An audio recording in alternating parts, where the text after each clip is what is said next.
Pag-usapan natin yung debate ng mga bangag supporters. Etong si Claire Castro, binasa niya yung Section 17, Section 17, Article 9851 ba yun? Something like that. Binasa niya sa interview niya. Hindi naman niya binasa ng buo. Hindi niya binasa yung Rome Statute na yung Article 59, di ba? Hindi niya binasa. Yun ang problema dito sa gobyerno. Well, what can we do with Claire Castro? She's working for the government. Di katulad natin, di katulad ko na hindi ako bayad ng government, hindi ako bayad ng Duterte. Ngayon, sinasabi na, DDS shit daw ako. Okay lang. Hindi ako DDS shit. Doon lang ako sa tama. Nakikita ko yung mali at tama. At ako, may first-hand experience ako, talagang mong drugista sila, diba? Sige, sabihin nyo nga sa mga kakilala ko. Sabihin nyo sa akin, mag-comment kayo dyan, hindi ba sila addict? Sige nga. Tigilan natin itong kaplastic ka natin. Hindi ba sila addict? Diba? Hindi ba kayo gumagamit ng droga? Sige nga. Sige, sabihin nyo sa akin na nagsisinungaling ako na hindi kayo nagdodroga. Yun ang problema dito eh. Yung mga lawyer na nag-file niyan, na keso ang human rights, karapatan nilang, okay, fine. Paano ho kami? Ako hindi ko naranasan yun. Sabi ko nga sa inyo, kumakausap ako ng abogado dito. Walang gustong mag-handle. Bakit? Kasi kakampi nila. Ako ba nabigyan ako ng due process? Ako ba nabigyan ako ng human rights? Nung iniipit ako, pati yung bahay namin sa Amerika, yung mga coaching nakapangalan sa akin na binenta, na finorge nila yung signature, yun ba may due process? Diba? So kayo, yung nagtatanggol siya sa mga drug addict tsaka criminal sa napatay, choice nila yan, part of their life. They risk it. Na nag-risk sila, pinasok nila yan, nagdesisyon sila maging addict, nagdesisyon sila magbenta ng droga. May katapat ho yan na responsibilidad. Kaya kayo, pagtanggol nyo yung mga pinatay ng addict, pagtanggol nyo yung pinatay ng mga drug dealers, ipagtanggol nyo yung mga naragahasa, yung mga nasirang buhay na pamilya, yung binubugbog ng addict, yun tama, 'di ba? Both ways, hindi one-sided selective tayo, 'di ba? Alam mo 'yon? Tapos ito, narinig ko, napanood ko yung interview nung Conti, yung malapad yung mukha, tsaka malapad yung bibig na abogado, 'di ba? Na nandidiri ako kasi tuwang-tuwa siya na pinoprotektahan niya yung mga drug dealers and drug addict. Kayo, ako magulang din. Kapag ang anak ko na may rewisyo, nag-addict, may nasaktan, hindi ko pagtatanggol. Isusurrender ko. Ang daming lumalabas na statement na ganyan. May isang ama, na i-post ko ata yun na ang pamilya niya halos addict, namatay sa drug war. Nagpasalamat pa siya kay PRRD. Kasi hindi niya matanda na siya, hindi niya kinakaya. Kasi ikaw kung mabuti kang magulang, titingnan mo na lang na ang sakit sa magulang na nakikita mo nasisira yung buhay ng anak mo. Mas gusto mo lang na mawala na lang. Kasi kung ayaw rin, ang pagbabago kasi choice yan Kahit na anong pilit mo, hindi magbabago ang isang tao kapag ayaw niya. Diba? Sabi nga, pag gusto mo may paraan, pag ayaw mo may katwiran. Ganun yan. So ako, tigilan nyo. Kasi nag-addict sila, choice nila. Pwede man kang huminto pero choice nila maging drug addict. Yung pagbebenta ng droga, choice din nila yun. Kasi pwede rin naman sila magbago at huminto, hindi pa rin sila huminto at nagbago. So, pagtanggol nyo naman kami, yung mga biktima ng droga na, yung mga addict na nanggahasa, pagtanggol nyo kami doon. Hindi yung nakakadiri yung ginagawa nyo na dyan na kayo nakatutok.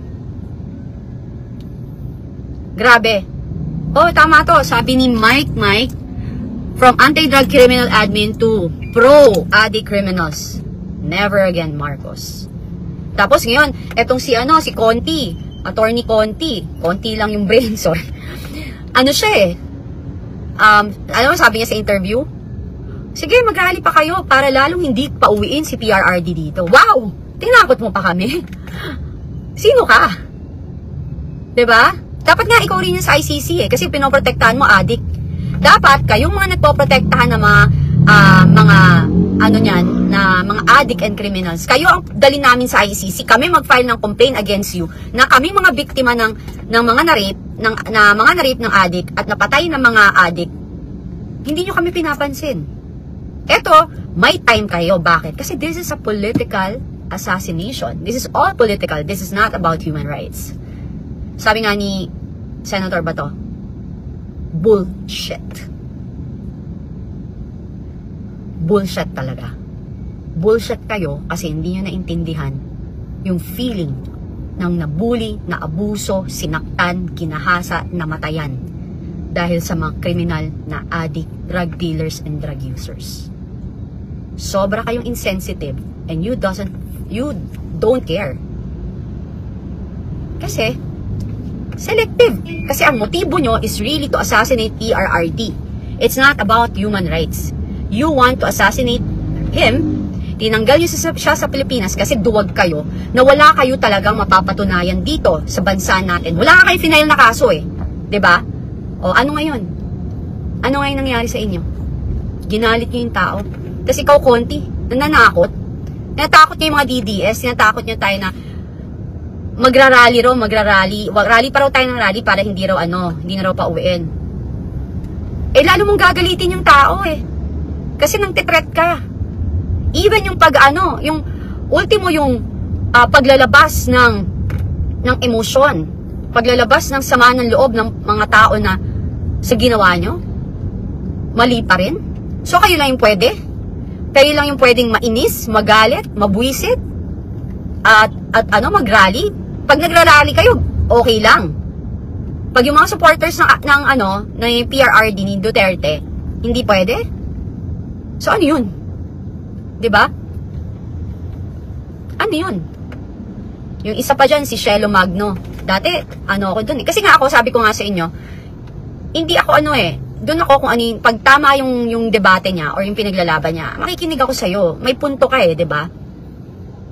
Akala ko okay. Hindi niyo napansin Shelo Magno, hindi na binabanatan sila Martin Romualdez. Hindi na binabanatan. Oh, tuwan-tuwa siya nung napunta sa nahuli si PRRD, nadala siya sa ICC. Alam mo, paulit-ulit, tama naman eh. Paulit-ulit sinasabi ni PRRD yun, handa ako. Just sa mga men in uniform, naririnig niyo siya paulit-ulit. Mas gusto kong ako na lang makulong, wag lang daw yung men in uniform. Nakita nyo? Armed Forces of the Philippines, Philippine National Police, yun ang leader. Yun ang leader, hindi duwag, humaharap, hindi nag-uutos na nakakaiyak kasi yung iyak ko, proud. Kasi ganun ako eh, yung parang, ganun yung gusto kong leader, yung may paninindigan, 'di ba? Yan sa Armed Forces of the Philippines, yan sa Philippine National Police, Philippine Marines, Philippine Navy. Itinaas ni Pangulong Duterte yung inyong integridad. Ngayon, etong gobyernong to, pinababoy niya ang uniforme ninyo. Yung kakarampot, narinig ko, magbibigay sila 350 pesos. Pucha. 350 pesos yung katapat ng buhay nyo. Na pinaglalaban nyo yung, supposedly, kayo yung sumasalang sa gera. 350 pesos. Samantalang sila, ilang trilyon yung nawawalang kaban ng bayan. Sa flood control project na lang, diba? Ilang trilyon yun. Alam niyo yun? Masyado na kayong iniinsulto ng gobyernong to. Akala yung 350 pesos katapat ng dangal ng mga sundalo. Sa mga kasundaluhan dyan, sobrang proud ako sa inyo, sa mga kapulisan, na piniling umalis. Kasi makakabalik naman kayo basta magkaroon ulit ng bagong, yung bagong magandang liderato. Proud na proud ako. Yung sa kumukontra dyan na sinasabi na, hindi, wala nang payag ang mga men in uniform. Meron Wag lang ho nating lahatin. Kasi meron. Ang dami na nila.